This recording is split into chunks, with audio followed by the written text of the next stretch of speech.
Se despertó llorando otra vez, como todos los días. El cuerpo entero sacudido por espasmos, la respiración entrecortada, la almohada empapada, el mismo sueño, la misma ausencia, el mismo dolor que le perforaba el pecho como una estaca clavada entre las costillas. A su alrededor el cuarto no tenía ventanas, solo maquinaria, herramientas, croquis abiertos, cables, acero, humo y de fondo siempre los discursos del genocida, uno tras otro, repetidos hasta el hartazgo. Esa voz melosa, cadenciosa, palabras como cuchillas. Nunca se detenían, nunca callaban. Lloraba sin contenerse, sin intentar ocultarlo, sin apuro en dejar de hacerlo. El llanto brotaba como lava, áspero, caliente, violento.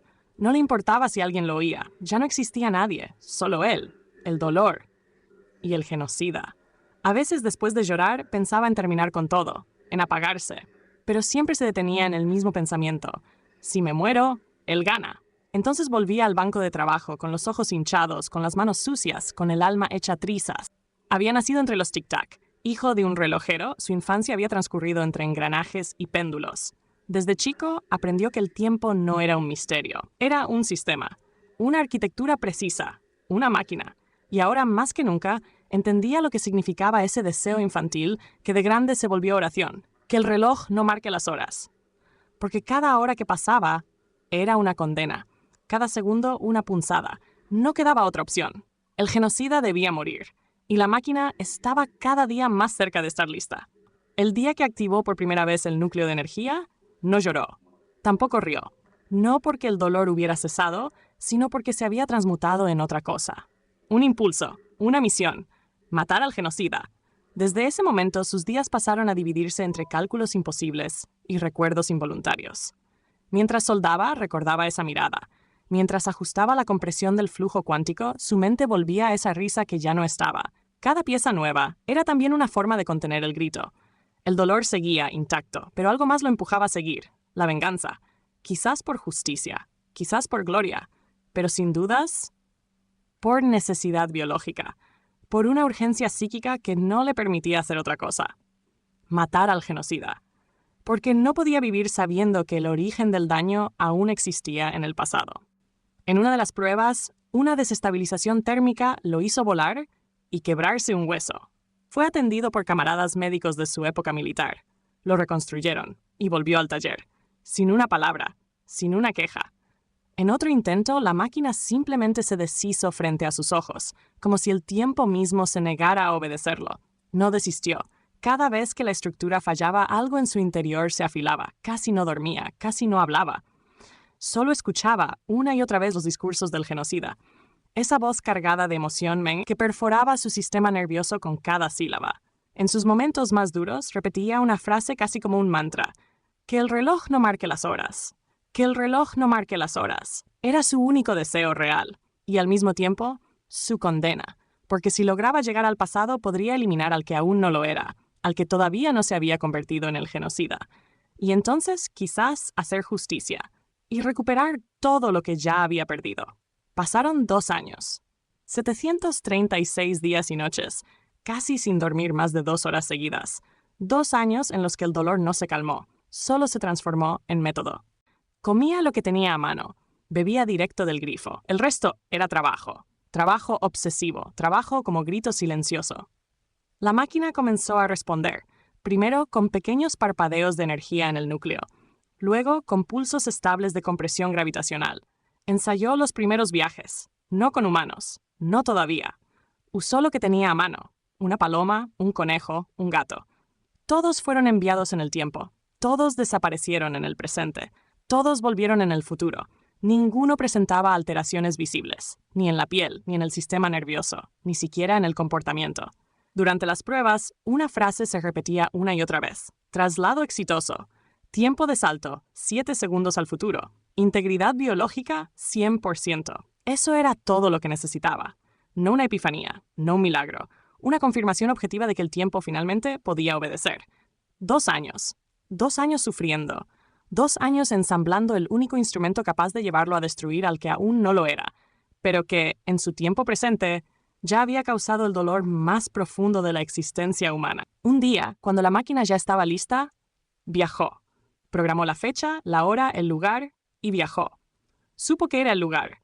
Lo supo apenas llegó. El aire tenía una textura distinta. La gente, los sonidos, las formas a su alrededor, todo confirmaba que ese era el tiempo y el espacio donde encontraría al genocida. Ese era el punto exacto, al que había soñado llegar durante 2 años. No había marcha atrás. El tener ahora metal en su cuerpo como reparación de aquel hueso roto solo permitía el viaje de ida, un trayecto sin retorno. Pero eso no lo perturbaba. Aceptó su destino con una calma estoica. Porque había algo más fuerte que su propia existencia. La misión. Por causa del genocida, lo había perdido todo. Ya no tenía miedo. Ya no sentía que tuviera algo que perder. No perdió ni un segundo. Se dispuso a encontrarlo. Sabía dónde buscar. Era reconocido por todos en esa época. Incipiente aún su fama, pero todos lo conocían y lo respetaban. Lo encontró de inmediato, no por azar, porque lo había escuchado tantas veces que podía identificar su voz con los ojos cerrados. Esa voz maldita, repetida una y otra vez, esa voz que le taladraba las entrañas. Lo siguió, no por días, por minutos, los suficientes, desde los techos, desde las sombras, como un cazador que ya no persigue por hambre, sino por instinto, agudizando cada sentido, disfrutando cada instante de esa cacería. Cada movimiento del genocida era observado con exactitud, su andar, sus gestos, su vulnerabilidad, y entonces actuó. El secuestro fue impecable, rápido, silencioso, preciso.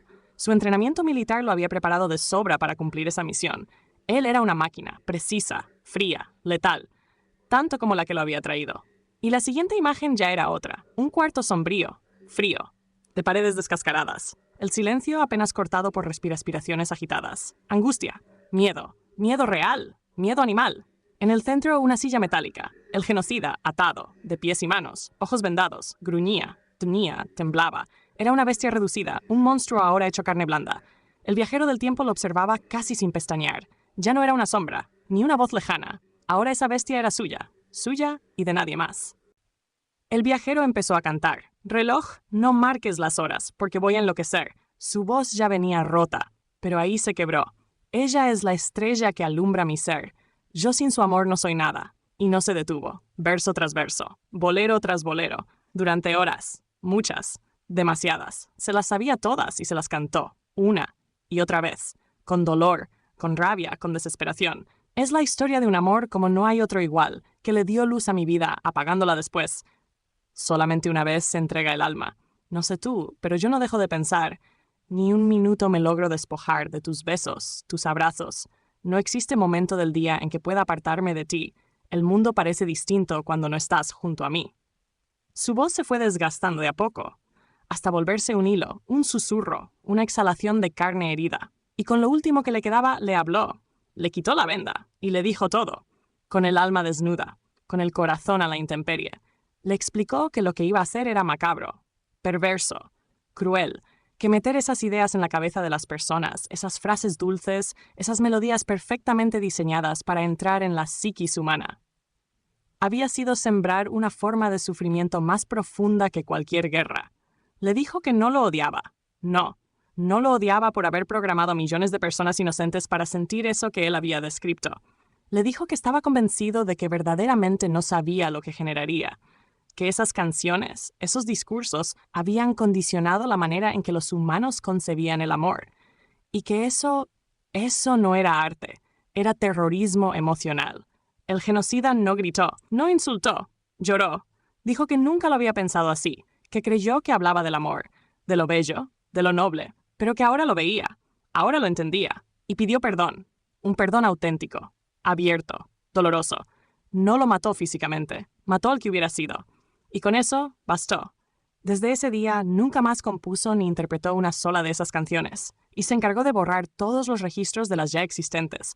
Nunca más volvió a tocar el inconsciente humano. Se dedicó a otra cosa, a algo sin tanto riesgo, sin posibilidades que pudieran lastimar la psiquis humana.